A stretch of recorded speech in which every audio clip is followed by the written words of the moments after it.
Tata Motors has launched its upgraded Altroz in Mumbai today, but this comes at a time when its own SUVs like the Punch and Nexon have been the best sellers, and the market itself is becoming more SUV driven. Against that backdrop, the possibility to upgrade the premium hatchback is quite a outlier move, I would say that. To talk to us more about it is Mr. Shailesh Chandra. He's the MD of Tata Motors PV and EV business. Mr. Shailesh Chandra, welcome to NDTV Profit, sir. Thank you. Just to extend that conversation, extend that introduction that I did to this piece, you have best-selling SUVs, there's SUVification of the market. What is the idea behind upgrading the Altroz at this point of time? You know, one that you're absolutely right. If you really see the trend of how the segmental shifts have been happening, the SUV has grown from about 30% to 55% share of the overall TIV in the last 5 years, whereas hatches has declined from 46% to 24% or so. But two things to remember here. One, that the decline of hatches was more sharper in the initial 2 years of COVID. And for the last 2 years, the drop has been about 3 to 4%, which gives you a sense of stabilization of where eventually the shares of different body styles would kind of stabilize. So that's one point. And it's still a 1 million size. You know, hatch market is significant size, and it gives an offering to a lot of first-time buyers, right? So that's one. Second, you should see what's happening within the hatch segment.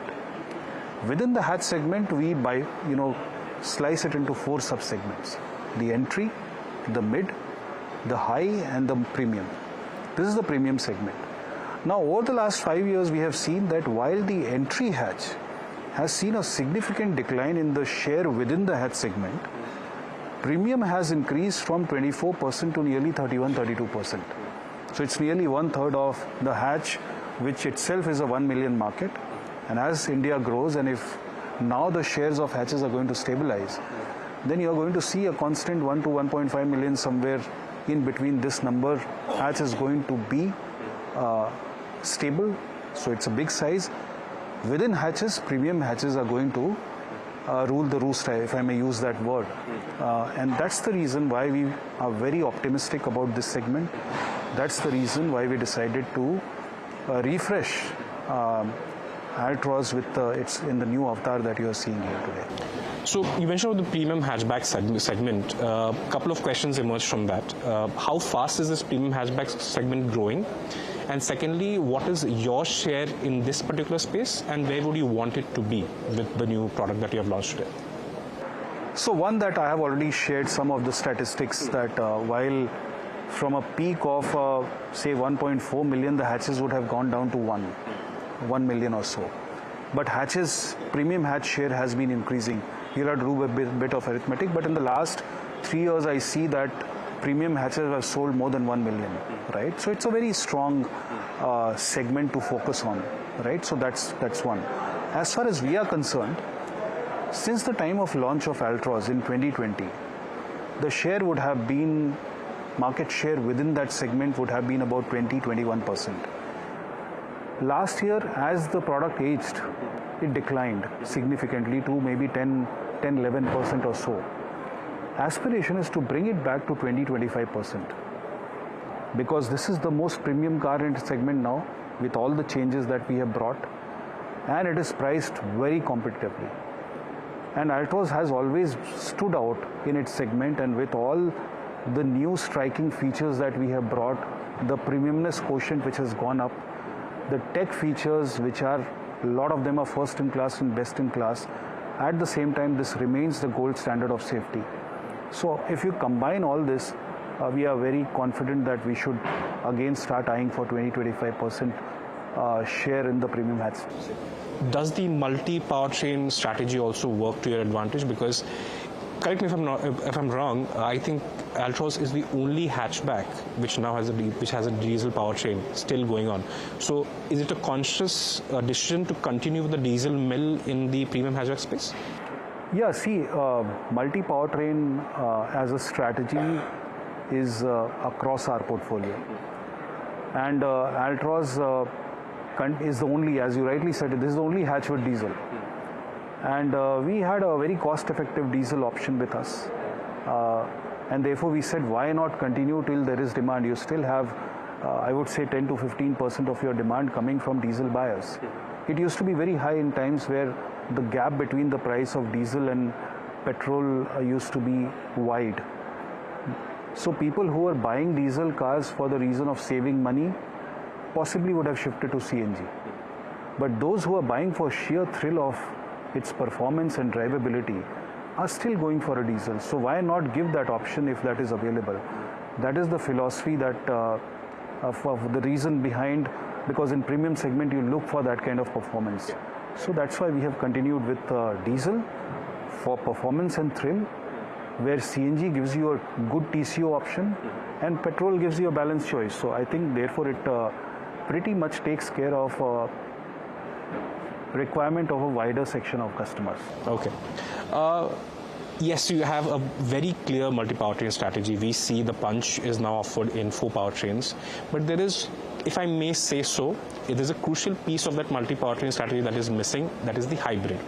I know this question has been posed to you multiple times, that when are you bringing it? Are you bringing in a hybrid?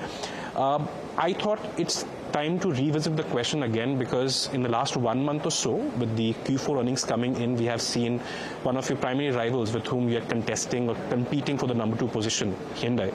They have said that they're going to bring in hybrid powertrains into India. Maruti also has said that they will bring in smaller hybrid powertrains. They're working on it. They're not given a timeline. Same thing with Hyundai. We have seen some recent developments. What is your take on it? Do you still stick to your stand that electric is the way to go and hybrid is only a stopgap solution, so to speak? You know, our statement has been very clear that the larger imperative for the nation, which is around overcoming the issue of fossil fuel dependence on import, pollution, climate change issue, the eventual solution is a zero emission technology. And the faster a country is able to move towards that, that's the destination technology. For everyone, the destination technology has to be a zero emission. So our view on that does not change. And we are supportive of any initiative by the government to support movement in this direction, and that's why we have been very aggressive in terms of our expansion of electric portfolio. We are also coming with all the options that the market requires. So one is the imperative for the nation of in which direction the destination technology as far as powertrain is concerned should be moving. But there is a transition period for which you need to allow multiple powertrain options. I think with the width of powertrain options that we are giving to the customer, pretty much we are covering a wide range of customers. As far as Tata Motors' readiness to launch a hybrid is concerned, I think that is well protected. It's not that Tata Motors does not have the technology to launch, but it is also important for companies to keep certain focus. And we have shown our focus while giving wide range of options. If in future the market would require a hybrid, we would not close our options to anything. But I would say that the primary focus for us would remain on electric, because that is what we think is the destination technology. So according to you, what does the future of four-wheel mobility look like? Electric, yes, I agree with you that yes, electric is the ultimate goal, but cannot be the only powertrain that goes in the future. So you see the mix to be like electric plus petrol plus CNG, or do you see it as electric and petrol, say 10 years down the line for you? It will be all the powertrain options. I'm saying that it is, I would say the growth ones would be electric and CNG, because CNG you have seen in no time has gone from penetration level of sub 5% to 20% last year. And I believe that in the next 5 years, this should reach about 25% plus from a penetration perspective. Also, given the way the CGD network is growing, already you have about 7,500 plus gas stations, and government has ambition to take it to 15,000 in the next 5 years. So CNG is there to grow, and that's where we are being also very aggressive on CNG, because this is also an emission-friendly option that you can give. So we are the fastest growing player in this segment. CNG last year, we grew by 50% plus, the industry grew by 30%. So we believe that CNG is going to stay and grow, and it is a very good emission-friendly option. electric is going to grow. You are seeing all the players entering into the electric segment. So it's not everybody realizes that this is the future, so everybody is entering that segment. Petrol is going to stay. Petrol will start getting hybridized going in future for fuel efficiency reason, and also for those players who will be low on electric penetration, the CAFE requirement will also hit. So it will be a mix of all powertrains, and then on top of that the flex fuel is going to come. So this is a transition period. Before we arrive at the destination, there will be a lot of movement in this transition period. So you have to talk of, at different stages, what can be the potential mix. I gave you a flavor of in next 5 years what it can be. Okay. The flavor of the next 5 years, and to club with it, we have seen that car sales have gone up. We are about 40 lakh units in the country at this point of time. 1 million of those is hatchbacks at this point of time. The car penetration itself has sort of remained stagnant at 32 to 34 per 1,000 people. We are seeing conscious move towards SUVs, which puts it out of the budget of, say, most Indian buyers. Do you think small cars need to make a return for this adoption to go up at this point of time? One that, last 5 years if you see, the industry, new car industry has grown from 27 lakh to 43 lakh. It's a significant increase. We are becoming too pessimistic. But our income levels have not grown at the same time. Yeah, but household incomes are increasing. And that is very evident. Even if you see the next 5 years, and we made in the presentation also that the household income above 15 lakh is going to become 65 million households. So that is 2x jump, which will be the car buyers. So therefore, propensity to buy cars is increasing, and penetration is going to keep growing, right? China at, when they were at about this level of GDP per capita, their penetration would have been 52 against our 32 per 1,000 population. Today, they have grown to maybe 200 plus per 1,000. So as we are very comparable to where China was around the same GDP per capita level. So it is bound to increase, and with the household incomes, doubling, the buyers, household who can buy cars, that doubling in terms of households augurs well for the auto industry. Now coming back to your question, whether the hatches and the entry segment needs to grow for increasing penetration. What has been really happening, if you see, one, that the average price points of new cars have gone up. Median selling price has gone up maybe in 5 years from, say, 6-7 lakh to 11 lakhs now, and the market has grown, which means that the household incomes are increasing and have the propensity to buy expensive car. So it's a good news, and it validates what I'm saying, that household incomes are growing. The entry hatch segment has declined, right? It has declined, and my premise and hypothesis is, and this should be backed with data I'm saying, but informal data point that I have is that 5 years back, new car industry was 2.7 million, a used car industry was 2.5 million. Today, the new car industry is 4.3 and the used car industry is 5.5. Average selling price of a used car industry is 4.5 lakh or so, as against 11 lakh for new car. The entry hatches are around that price point. And so I believe that there's a lot of cannibalization, or pull in the used car market, where you are able to get a good car in good condition, I would say, a 4-year, 5-year-old car at pretty much the same price. Maybe it comes with warranty also to some extent these days, with vehicle financing options. So there is a bit of demand which is shifting to used car industry, cannibalizing the entry segment. That's how I read, because otherwise if you see 2020, if you do the arithmetics, used car plus new car transactions were about 5.2 million. Today, it is nearly 9.8 million. So, overall transactions has increased. So, that is how I see, and therefore, entry segment will be under challenge. The hatches volume might sustain, while its share would have come down significantly. But within the hatch segment, the demand would shift towards more premium hatches. Okay. And would you agree with this assessment that you are actually well positioned to make the most of the incoming demand that comes in? You have two products. If I see that the Punch as well as the Altroz are right there where this buyer is, would you agree with that assessment?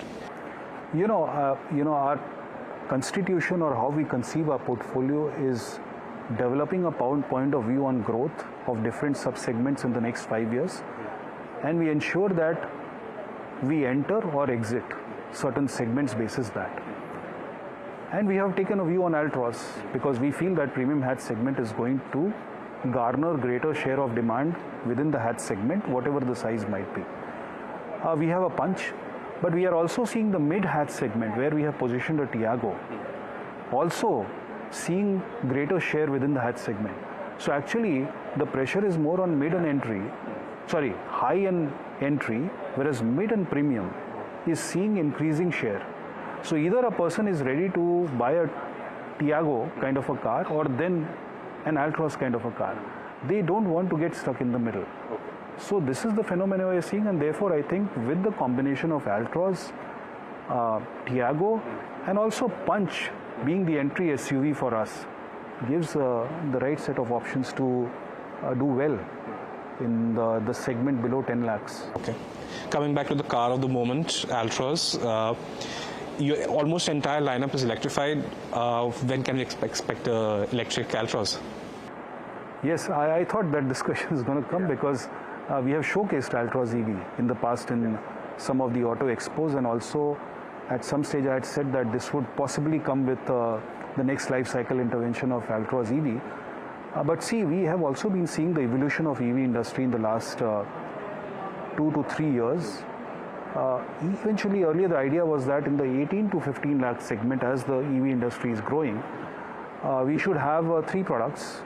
One, an entry SUV which is Punch, an entry hatch or a mid hatch like Tiago, and an Altroz for a premium segment. But what has happened that battery prices has been coming down, and therefore even Nexon 30 kilowatt hour has come below the 15 lakh price point. Now bringing a fourth product is too much of a crowding in where EV industry in that segment is at a certain volume and size. So that means that right now we don't want to bring Altroz EV, but in future if we see the space and requirement for this car, we'll always be ready. All right. Another question on the Altroz powertrains, finally. Don't enthusiasts, see, people love the car for the way it handles, the way the chassis behaves. Of course, it's the safest car in the space. Don't enthusiasts come and tell you, can't we put a 4-cylinder 120 bhp engine into this instead of the 3-cylinder? What are your take on getting actually a 4-cylinder engine for this particular car itself? You know, we do a very rigorous engineering assessment, and what are the performance attribute requirement for a car of this category, and that is how we do all the selection of powertrains and all.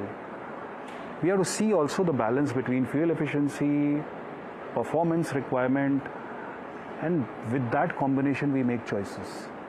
The choice which we have made is right.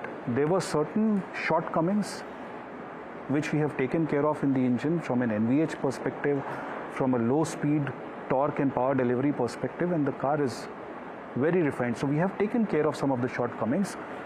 But this debate around 3 to 4 cylinder for me is very intriguing. I might use a more polite word to that. But if you go to Europe, it's world of 3-cylinder engines. There are a lot of naysayers who have been talking about 4-cylinder, and they also use 3 cylinders. So, you know, it's efficient, I would say. But you have to take care of, some of the NVH issues that might come because of that, which we have taken care of. That is how we have engineered the car. Thank you so much, Shailesh, for speaking with us.